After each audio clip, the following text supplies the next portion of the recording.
Planes, trains, and automobiles, all ways for us to get around. But today we focus on one of them, planes. These fantastic flying machines. Come fly with me as we discover Orange County.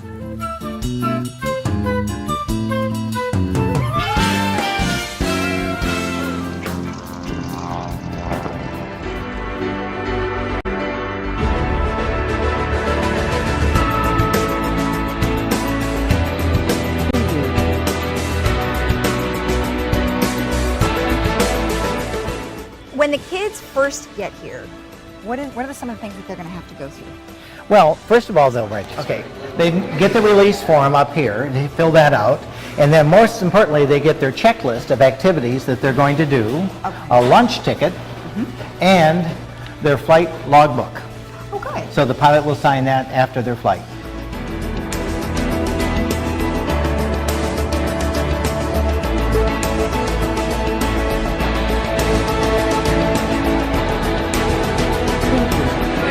Thank you. Well, we got great weather today. I'm president of EAA Chapter 92. There's hundreds of EAA chapters all over the country and some outside internationally. We've flown over 1.8 million kids worldwide, mostly in the U.S. The program is designed to acquaint you with aviation. I still remember distinctly my first airplane ride. I can visualize it when I was 13. And when I became a flyer, I said, I need to share this. I heard about the Young Eagle program and I jumped right in because I feel that every kid should have at least the opportunity. The pilots, like myself, we donate our time, our airplanes, and our gasoline.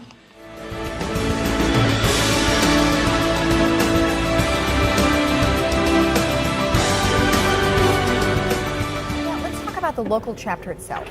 Now, you and your wife Sharon are a big part of it. So tell me about how you guys started it here. Well, when I first started flying, I went to safety lectures at the SoCal Pilots Association, and I met people in there that were also in EAA. So I checked it out. And we're the Don Taylor chapter. His airplane currently hangs literally on the wall in Oshkosh, Wisconsin, as a memento to his fantastic achievement. Chapter 1 is actually right here in Flaybob in Riverside, California. The original chapter started in Oshkosh, Wisconsin, and when they made a chapter, Chapter 1 is out here because people that build airplanes said, hey, I'd like to be doing that.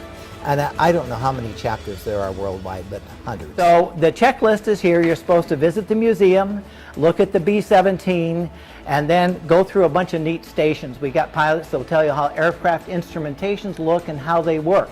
This is just an orientation. You don't have to memorize it. You don't have to pass the math test to fly.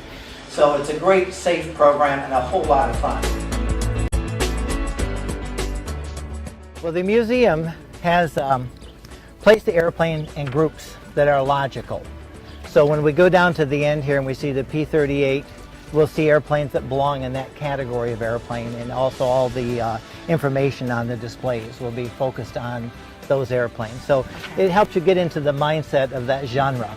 Planes of Fame is across all countries. They'll have a Messerschmitt or a Yak or different Japanese and German, different airplanes, and they're set into segments, so each hangar will feature a certain type of aircraft. All right, here we have an F-86, and beautiful restored airplane. You can see speed brakes here to help slow it down. You can see how the bombs were hung from the wings, so you get a really great feel. Yeah, and then you can see some of the early airplanes and how they contrast. There's an ancient racer, probably from the 1930s. Now over here you have some earlier jets. Okay. And you can see the one is, I believe, a Russian MiG. Oh, this is a different hangar, and this is the Lockheed P-38? Right. Okay. Tell me about the Lockheed P-38. Okay, the Lockheed P-38 is an amazing airplane. It's very fast, very lightweight, and it was a bomber and escort airplane in World War II. So it was a real workhorse.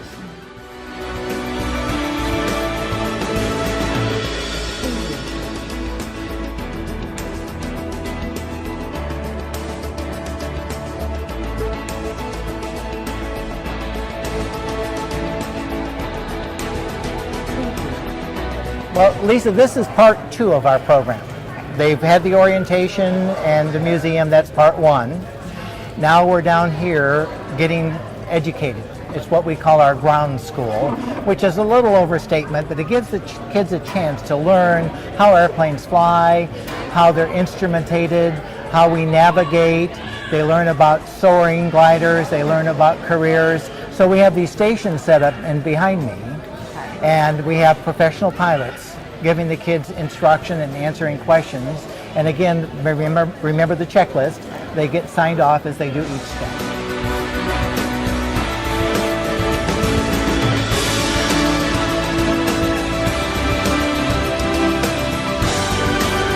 We start over here with instruments. Anybody ever go up to Big Bear and take your food along and you got a bag of potato chips in the car and you get up there?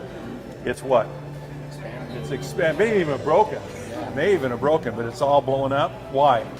When it was manufactured and sealed, there was a certain amount of air inside. But as you go up in altitude, the pressure decreases, and so that air is able to expand the bag. And the next is navigation. Before you take off, you have to know about your destination, because everything about us. This is us. This is the government book. Shows you the runways, the layouts, the frequencies, the semi-important stuff. These are all these little squares. You see all those little squares? They all have frequencies inside. Depending on what frequency you use, they know where you are. When the children are there and they're working on their gliders, what are some of the important things that making that glider is telling them or showing them? Well, they learn about the air surfaces, that the airplanes have to have lift. Gravity pulls things down, lift lets them go up. So they learn about the surfaces, and then they use a penny on the nose to make it balanced so that it hits the air at the proper angle to fly. Okay, So, and also just the idea of using their hands. Kids always, it's great if you can get kids using their hands, cutting things out, pasting it together, drawing on it. It gets them engaged in doing an activity where they have control over the outcome. Okay. I feel like I'm back in school. You're doing good. Doing the arts and crafts for the first grade class. There you go. Hey guys. I like it. Basically, you're building pretty much the same airplane control surface you see over here. Okay. Good job. Come on. There we go. And this one in the middle? Once I you cut that? Yeah, that'll be the slot that your vertical stabilizer. All right, for the vertical stabilizer. Okay, and then a slot here. Uh-huh. And then In with this these, case- what are these? I have to stick this through here? That'll be your rudder. So what you want to do here is cut from there across to that. That Oh. piece will come out and will be this. Oh, like this? There you go. Perfect. Okay, so now you'll have two slots for your left aileron. Ah, very Okay. good. And then when you cut these two slots, that'll be your rudder. Got it. Okay. All right. Nice. So what you have basically is the same control surface as you have on these airplanes. Okay. You've got two wings, of course. Got ailerons for bank. Right. You got a vertical stabilizer to keep the yaw control so it doesn't turn too much. Okay. If you really had to, you got a rudder. Excellent. And that would actually counterbalance some of the action of the ailerons. Okay. Okay, so now all you got to do is throw it and see if it flies. Throw it and see if it works. If it flies straight Okay. and level, you're okay. If it's banking one way or the other, we'll adjust the ailerons. We adjust it? All right. Unless you want Ready? Okay, I hope I don't hit anybody. Oh, that one worked. That'll go right. What? And it went up and then down. Penny forward.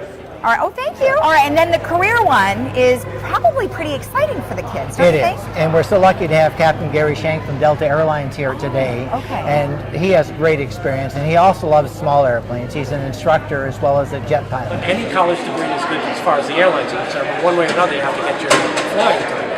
And maybe what you'll do is a lot of people will become flight instructors. So the nice thing about that is now you get paid to fly instead of paid to fly. Because you see these airplanes out here. The gentleman who's doing the pre-flight here, and what a pre-flight is a thorough inspection of the aircraft to make certain that everything is okay, that the control surfaces work, nobody ran into it with their car or golf cart, and they check the gasoline, they check the oil in the engine, way different than going out in the car. You really do a thorough mechanical inspection of the aircraft. And Louis, who actually built this airplane, and he built the engine as well. He's actually an engineer and spent years doing this. He's got a young son who I think is 7, loves flying with him. So another one of our great contributors to the EAA Young Eagle program. And I use this thing, which is It's a very it's simple instrument. It's just some kind of a straw, and I have a graduation behind it. I'll just put it in there, block the top, and then there comes the quantity of fuel I have. So I have between 15 and 16 gallons now in this tank.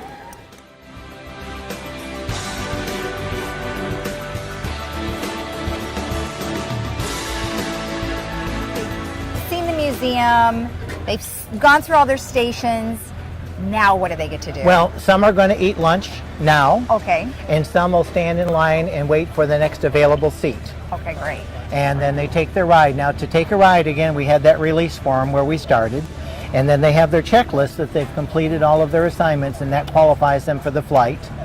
And then the Boy Scouts will honor this to get their aviation merit badge. Oh, The flight is not part of the Boy Scout program. They have their own much more restriction on flying, so we do that kind of separately.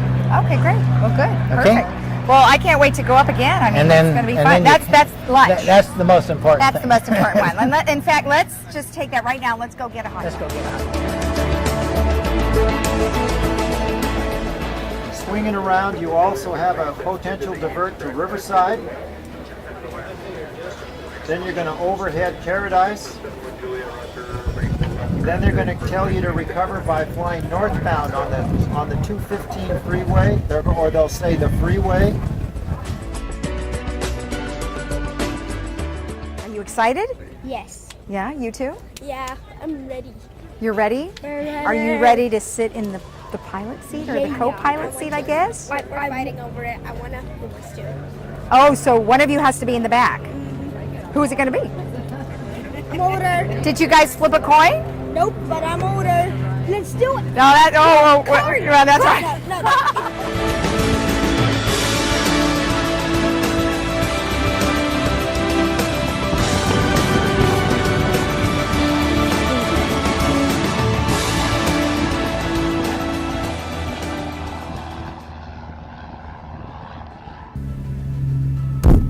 There you go.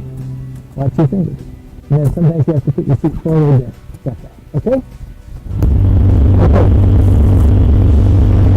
Chino report permission India 105 Zulu. Wind variable 3, stability 10, fuel length 5,000 program. Temperature 20, 2.07, altimeter 3003. Island showing 265 approaching landing in a month. Okay, that was the first thing. I checked the weather, and the hour change is now done India. Chino Tower signature open. Chino Tower spelling 6353 Alpha. 6353 Alpha, Chino Tower was on the way, cross runway 26 right, traffic.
So, did you have a good time?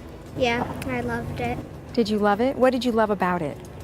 That you got to go high and he pressed, I think it was a G or, it was a button. You go up and then you go straight down. It looked like you were gonna go down and crash, but we didn't. Really? It was really fun. Did your stomach kind of make some weird feelings? Yeah. Really? Well, do you think you want to go again? Yeah, I want wanted to go as soon as we landed.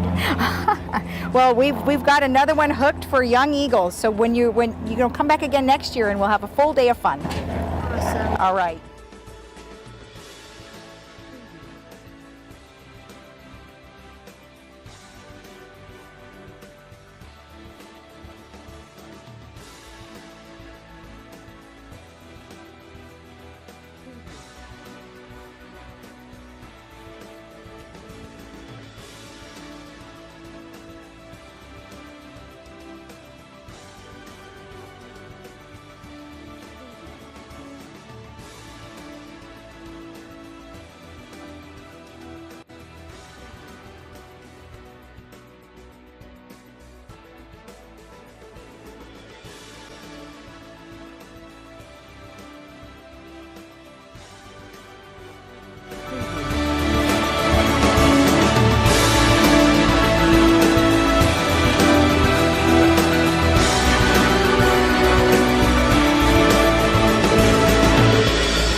What did you feel when you were up there in the plane? It just felt like a sense of beauty that you could look down at what humanity kind of made and the shapes that the roads made. And then for your Boy Scouts, did you achieve a badge today? Yes, I did. I came here to achieve a badge, but I got much more, really. Oh, that's so sweet. Well, I'm really glad that you had a good time. Yeah. Would you recommend it to other kids? Yes. Okay, so how did you hear about the program? I got it as a gift from my mother. Okay, all right, and you had a good time up there? I did. It was a lot of fun. It was a great experience. Okay, and so how did you find out about it? If you got the gift, how'd you know? Well, my daughter expressed an interest in wanting to learn how to fly, and my brother has his pilot's license, and one of his boys also got their pilot's license, so I wanted to make sure she had an opportunity to experience it. So I asked them and some other friends, and they shared with me about this Young Eagles program, and it just sounded wonderful, so I contacted them, and they got me set up, and they were all very kind. I just commend the organization. All of the pilots and volunteers here with this program were very welcoming. They were just generous with their time and their airplanes. Just wanted to share their passion with all of us, which is just so amazing. Right. And I'm just so excited to have my daughter be able to experience that. That's awesome. I mean, it's great. I mean, to see more girls in this kind of environment is really nice to see, and they don't hold back. It's just they've got everything for them. Yeah. So great. So you enjoyed the day itself too, right? Oh, it was beautiful. This airport was nice. The hangars, the museum, the little classes they did, teaching the kids how to read the instrument panel, to reading all the charts and maps, and then they had a professional pilot here speaking about careers, right, which was really nice for her to kind of talk about all the different options she could take to move forward if she wanted to have a pilot's license. Now you said you come out here for air shows and other things too. I mean, how much time do you think you spend out here? Not enough. I'd like to spend more time, but life kind of gets in the way sometimes. But we're real lucky today to have the Young Eagles here. We like doing this. We really are excited about getting the youth involved in aviation. They're the future, and so we're very excited to have them here today, and so thankful that EAA has put that program together, and Robert and his group has come out here and volunteered their time to run this whole day out here. I mean, it's so hard for kids to get involved in aviation. It can be very expensive. As you drove up today, as you notice, the airport's fenced off. In the old days, my old days as a kid, I mean, I could ride my bike to the airport and ride out there. And with TSA and all the security issues, kids can't really get on the airport. And here they really get hands-on grassroots aviation, and they can really get the feel of what aviation is all about. So we're really excited. We think it's a great program. I think they're up to 1.8 million kids that have flown. And that's transitioned a lot of kids that wouldn't have had the opportunity before get the opportunity. And it's a good way to show the kind of the giving character of a lot of pilots because they love aviation. It's a great way to share it with the kids. And it's just like one of those fun things that you really like to do. And we're just so thankful to be able to help out. So Captain Kirk, you came out here for the Young Eagles program today, and you were one of our volunteer pilots. What do you think the kids, how are they reacting to your flying? The younger people that are coming out to the Young Eagles are getting introduced to aviation in real time, not computer, not on iPods, not from TV set, and they're starting to interact with us, older people, and we get to show them our craft. I grew up bringing basically younger people into aviation and making them get interested in it and have them enjoy it, and several of my students are now airline pilots, retiring now that they had their flying careers. And a lot of them bring it up to the fact that they were at the airport and there were senior pilots that would take them, pardon the pun, under the wing, and they would teach them to fly. And that's what we do. The Young Eagles is a wonderful program of the EAA, and they're bringing these kids out to see things that they will never see on their own because they can't get to the airports anymore for many different reasons, one of them being TSA and security regulations. But it's a real joy, especially maybe 8 or 10 out of 12 are really enthusiastic, and so that's what I enjoy doing. Now you come from a history of flying for a long time. My uncle flew P-38s in the war in World War II in China, and he gave me the inspiration when I was about 9 years old, and he gave me all of his pilot manuals, and I read them, and I became interested in becoming a pilot that way. My father worked for North American Aviation and maintained the chase planes that were chasing the XB-70 and the X-15 rocket planes. And so I grew up in the Palmdale area, and it just happened to work out. I was at an airport one day when Gene Rose, the World War II WASP, asked me if I wanted to learn how to fly, and I nodded, and this is one of the very first airplanes I ever touched at 11 years old. Right. Well, that's amazing. I carry it on. Well, that's awesome. Well, I think the Young Eagles program is really, fortunate to have you fly with them and teach all the kids how to fly. I mean, it's a great program, and we're excited that you were with us. Well, we are introducing it to them, and we're planting the seed. We want to see it grow because us older pilots are getting out. We don't have a younger generation behind us. There's no kids at the airport anymore, so there's nobody learning how to fly. Well, after today, I think you have 64 new people who want to learn how to fly. So Super excellent deal. job. Super deal. Okay, so here we go. You're under 18 and you're over 8, so we'll give you a Young Eagles flight today. All right, sounds good. Let's get in the plane. Okay. Here we go.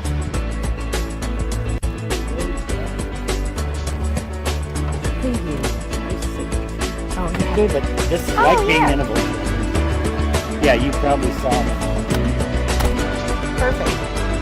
It's a little wet.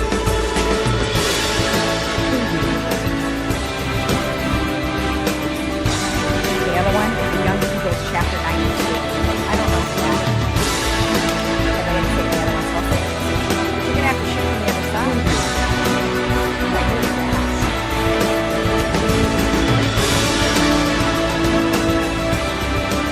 I'm ready to take my first flying lesson thanks to the EAA Young Eagles Chapter 92 program. Join us next time as we discover Orange County.